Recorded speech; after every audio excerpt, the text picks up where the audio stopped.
Thanks for joining us today, Micah. So excited to be here. So excited to have you. So I'm learning so much about you as I was doing research. Yeah. You learned guitar at 20 years old. I did.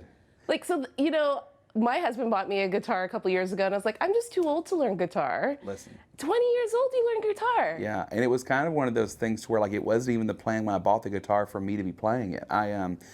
I felt called to go into student ministry. I felt called to go into ministry when I was 17 years old. When I was a senior in high school, started dating a girl named Casey.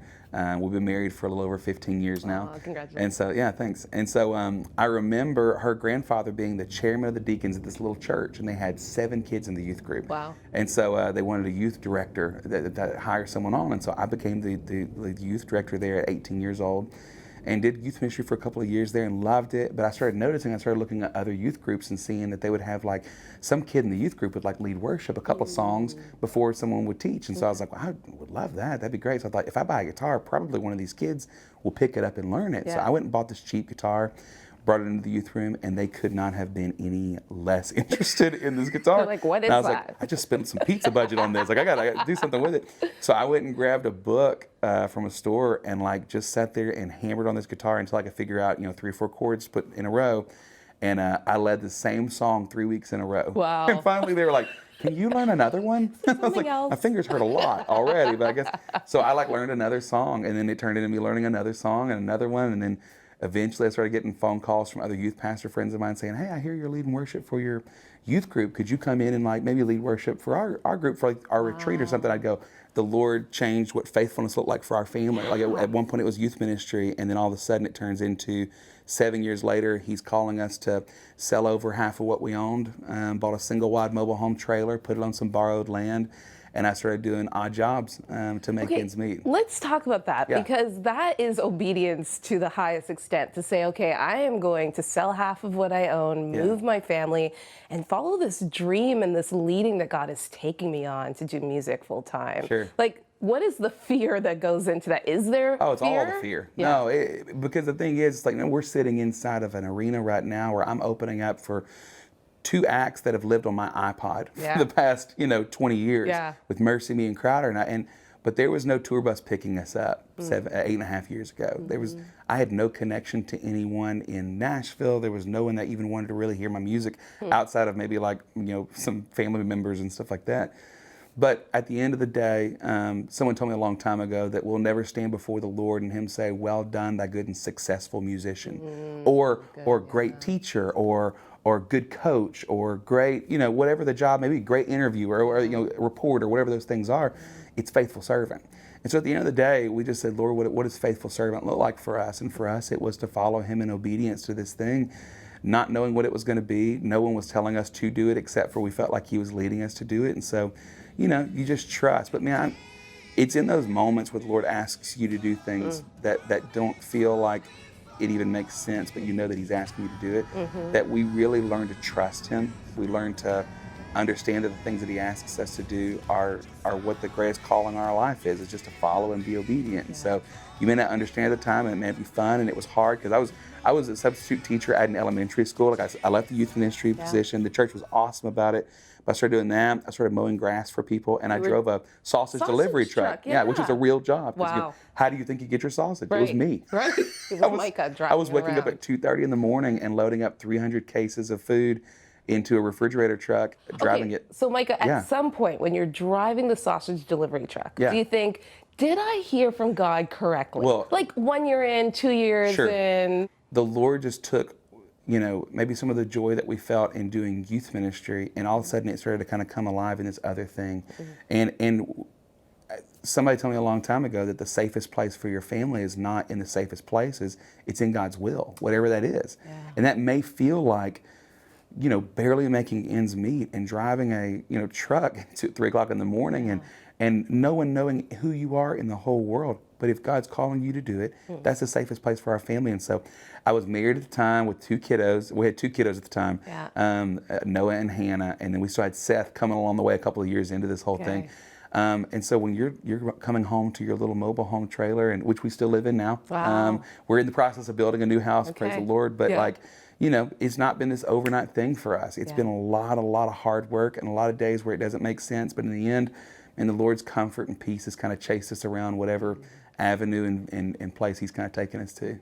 And so then you do this millennial parody and put it on YouTube. Yeah. How did that come about? I happen to be a millennial myself, Yeah. so I looked in the mirror, got some inspiration, and we made this for like 900 church leaders who came to this church leadership conference.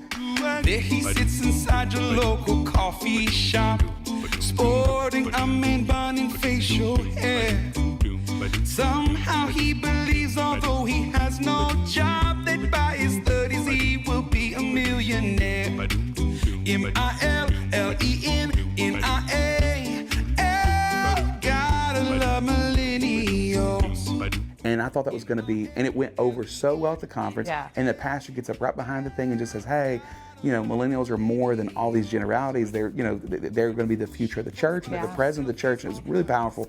And the church just kind of told me, they said, hey, this was really funny. Do you mind if we put it up on Facebook? I was like, I don't care. Yeah. So a month later, I'm about to go to Christian radio and be introduced to them for the very first time at this conference. Right. And the night before, my phone starts going crazy. I'm going, what is happening? My wife texted me, and she said, oh my gosh, it has 18,000 views. Wow. And I was like, what has 18,000? I didn't even know. Yeah. And I looked, I was like, oh, it's the Millennium video. How long has it been up for? And I was like, 2 hours. Wow. Well, that's different. That's a new thing for me. Different. And so the last number that I was told is that it has over 160 million cumulative views between Facebook and YouTube and all that stuff, which is 160 million more than what we were expecting. Right. But again, it's like we weren't being faithful to this big concept. We were being faithful to a church conference, one little section of a conference where a guy was going to speak afterwards, and the Lord decided to turn that into this big grand introduction for my music. And I got lots of interesting messages off that, and people who went out and said hey man, I tried finding more of your parody stuff, and I found this stuff about Jesus. Can you explain this to me? Cool. And I was like, hey, the gospel got out, and so we got to do some conversations from there. But yeah, the Lord's plans for the whole thing is just, I'm tired of trying to figure out what He's doing. It's just way easier to be like, hey, trust and obey, be faithful to what's in front of you, and let Him sort out all the details and open the doors that He wants to open. I love what you also say about singing from a place of where you've been and what you've learned from, and not just, ethereal, what sounds good, what will be good for radio, but singing from a place of where you've been so that you can encourage. Yeah. Explain that. The truth behind God's promises don't change because of our circumstances.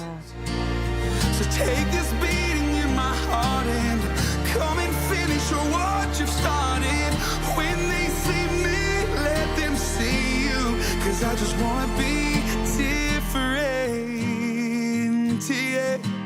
So again, I write songs that I want to make sure that I'm able to look someone in the eye and say, no, the Lord has shown me this in this way. Here's where it lines up with Scripture, and here's where I've seen it in my own life. And the Lord takes those things sometimes and goes, all right, let's go a little deeper with that. Yeah. So now I have more stories to I was tell. going to say, that just gets even scarier. Oh, yeah. So I try to be careful. I was like, okay, when I write this new music, let me just make sure and write some things about tripping over a pile of diamonds or something.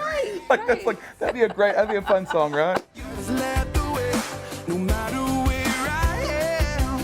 Oh, I am sure there's never been a moment I was not held inside your arms. So someone's watching and they're in the midst of that struggle right now, and just struggling to trust and obey, as he said. What would you say to them? It is very easy to feel like that we know how this thing needs to end. Okay? For me, it's like, I want my brother to be healed. And if you asked me, do you want to wait a year and see this chemo tear his body apart and those things, and just see the things that he went through, or do you want to wait 10 months before someone can come into your house and actually fix it?